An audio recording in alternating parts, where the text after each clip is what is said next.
Social media किस तरह से हमारी ज़हनी हालत को मुतासिर कर रहा है और इसके नेगेटिव इन्फ्लुएंस क्या है, क्या मनफी असरात हमारी पर्सनालिटी पे आ रहे हैं, आज हम इस पे बात करेंगे।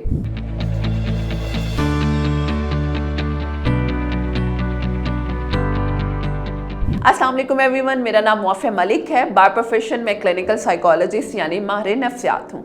आज हम बात कर रहे हैं बहुत ही इम्पॉर्टेंट और डेलिकेट, मैं इसको इसलिए कहती हूँ क्योंकि हम सब की ज़रूरत है। हम लोग अपने आप को सोशल मीडिया के इर्द गिर्द इतना ज़्यादा इन्वॉल्व कर चुके हुए हैं कि हमें खुद समझ नहीं आ रही कि हमने इसके असरात से किस तरह से निकलना है। आप ये देखें कि हम सब लोग, एक छोटा बच्चा है 4 साल की उम्र से मोबाइल का इस्तेमाल, हम स्क्रीन यूज़ करने उसे अलाउ करते हैं, ठीक है। सोशल मीडिया देख रहा है बच्चा, यूट्यूब पे जा रहा है, रील स्क्रॉल कर रहा है, मतलब उसे नहीं पता उसके लिए क्या कंटेंट अच्छा है क्या बुरा है, और हमारे पेरेंट्स चेक एंड बैलेंस बिल्कुल नहीं करे। जो वर्किंग पेरेंट्स हैं स्पेशली, मैं कहती हूँ, मैं हर किसी को यहाँ ब्लेम नहीं कर रही, मैं जस्ट एक बात करना चाह रही हूँ जेनेरिक वे पे रहते हुए, ताकि हम लोग अपने बच्चों की अपब्रिंगिंग और अपने लिए ज़रा पॉजिटिव इन्वायरमेंट बना सकें। हमारे बच्चे स्क्रॉलिंग कर रहे हैं, उन्हें नहीं पता क्या उनके लिए सही है क्या गलत है, और हमारे पेरेंट्स उसको चेक एंड बैलेंस नहीं रखते हैं अनफॉर्चुनेटली। दूसरी तरफ अगर हम लोग आए, आप देखें खाना पीना सोना, मतलब रात सोने से सुबह उठने तक हम मोबाइल 10 दफ़ा चेक करते हैं। बेशक हम नींद में, हम फ़ौरन मोबाइल उठाते हैं, देखते हैं यार किसी का नोटिफिकेशन आया मैं उसको जवाब दे दूं, और खाना खाते वक्त इवन अनफॉर्चुनेटली हम वॉशरूम तक अपने मोबाइल को ले जा चुके हैं। मतलब हम किस तरफ जा रहे हैं, तो ये हमें थोड़ा सा समझने की ज़रूरत है। अब दूसरी तरफ आप लोग देखें, हमारी जो ऑडियंस है क्या चाहती है, कंट्रोवर्सी, उसको अच्छा कंटेंट बिल्कुल पसंद नहीं आता। अभी आप बदोबदी लगा दें, उस पर कितने मिलियन व्यूज़ हैं, ठीक है, और यही आपको एक अच्छा कंटेंट दे दिया जाए, उस पर व्यूज़ नहीं होंगे, आपको खुद ही नहीं पता चल रहा कि यार मेरे लिए सही क्या है गलत क्या है। हमें चस्के वाली खबरें, हमें कंट्रोवर्सी चाहिए और हमें कुछ नहीं चाहिए। और फिर हम लोग वही कहते हैं कि यार ये लोग पैसे कैसे कमा रहे हैं, ये लोग ऐसे गलत बातें कर रहे हैं, ये लोग अपनी फैमिली को दिखा रहे हैं। भैया आप लोग भी तो वही देख रहे हैं ना, आप लोग क्यों देख रहे हैं? आप लोगों के देखने से ही उनके व्यूज़ अच्छे आ रहे हैं, क्योंकि आप सही चीज़ देखना नहीं चाहते, आप अपनी लाइफ की डायमेंशन को क्लियर नहीं करना चाहते।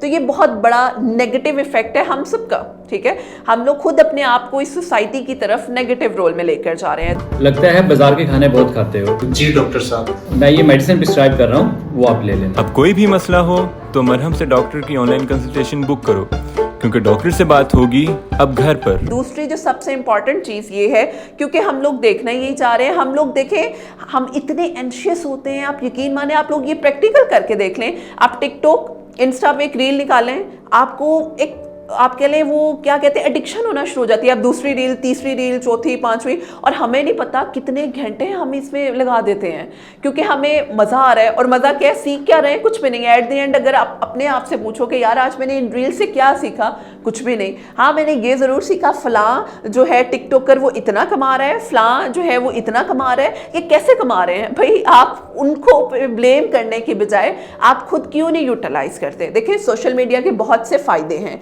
लेकिन वहाँ पे नुकसानात भी हैं। आप ये देखें, छोटा बच्चा जो अभी स्कूल गोइंग है, उसको पता है मैरिटल इश्यूज़ क्या हैं, उसको पता है इंटीमेसी क्या है, क्योंकि वो बच्चे बिल्कुल यंग एज में मोबाइल फ़ोन में ये चीज़ें देख रहे हैं। और आप लोग उन्हें बिल्कुल मना नहीं करें, बच्चे नेटफ्लिक्स देख रहे हैं, किड्स सेक्शन में भी ऐसी ऐसी मूवीज़ में ऐसे कंटेंट हैं जो बच्चों के लिए अच्छे नहीं हैं। लेकिन हम लोग जब सडन बच्चे को मना करते हैं, no no no no this is not for you, तो बच्चे क्यूरियोसिटी में वो लोग और देखते हैं। मतलब ये देखें ना सोसाइटी किस तरफ जा रही है और हम अपना क्या पॉजिटिव रोल उसकी तरफ कर रहे हैं। तो इसमें हमें थोड़ा सा एक्टिव होने की ज़रूरत है। और सबसे इंपॉर्टेंट चीज़, हम सब की पर्सनालिटी स्प्लिट हो चुकी हैं, क्योंकि हम ऑनलाइन हो रहे हैं, हम ऑफलाइन हो रहे हैं। ऑनलाइन हम सारी दुनिया से बात कर रहे हैं और ऑफलाइन हम किसी को मुंह लगाना पसंद नहीं करते। अनफॉर्चुनेटली ये हमारी सोसाइटी का डायलेमा है, क्योंकि मुझे लगता है मैं इंट्रोवर्ट हूँ, मैं किसी के सामने बात नहीं कर सकती हूँ, तो मैं सोशल मीडिया पे फेक अकाउंट बना के, जैस्मिन मलिक बन के, या कोई भी फेक अकाउंट पापा की परी बन के या पापा का बड़ा बन के बात कर सकता हूँ या कर सकती हूँ। This is not the right way.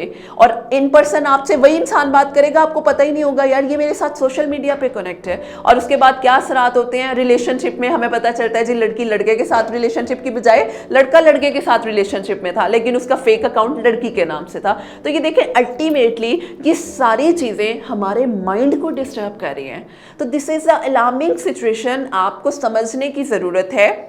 ये किस तरह से आपके नर्व्स पे सवार हो रहा है, आपके अंदर डोपामिन खत्म होता जा रहा है, आपके स्ट्रेसर्स इतने ज़्यादा ट्रिगर हो रहे हैं और हमारी आइडियल सिटिंग इतनी ज़्यादा है, सारा दिन हम फ़ोन यूज़ करते हैं, लेटे रहते हैं, फ़ोन यूज़ करते हैं। और आजकल तो वैसे भी समर वेकेशन से हमारा काम क्या है, खाना, सोना और सोशल मीडिया यूज़ करना, दैट्स इट। तो ये अपने आप को थोड़ा सा आप एक्टिव करें, इनके नुकसान बहुत ज़्यादा हैं। आप अगर प्रोज पे काम करें तो आप अच्छे तरीके से अर्न भी कर सकते हैं, लेकिन हम लोग प्रोज पे काम क्यों करें, क्योंकि उसमें तो व्यूज़ आते ही नहीं है। हमने हमेशा बात करनी है नेगेटिविटी पे, क्योंकि उस पर व्यूज आते हैं। तो काइंडली मेरी ये हम्बल रिक्वेस्ट है कि थोड़ा सा अपने इसको और अपनी आंखों को थोड़ा सा जगाएं और देखें कि आपके इर्द गिर्द क्या है, और बजाय नेगेटिविटी के पॉजिटिविटी को स्प्रेड करें। बहुत ज़्यादा नुकसान है जो हमारी आने वाली नस्ल को और ज़्यादा डिस्टर्ब करेंगे। I hope this video will help you. Thank you so much. अगर आपका कोई क्वेश्चन है हमारी इस वीडियो से रिलेटेड तो आप कमेंट सेक्शन में पूछ सकते हैं, और इसके साथ साथ अगर आप मेरे साथ ऑनलाइन या इन पर्सन अपॉइंटमेंट बुक करना चाह रहे हैं तो मरहम की ऐप के थ्रू कर सकते हैं। Thank you so much.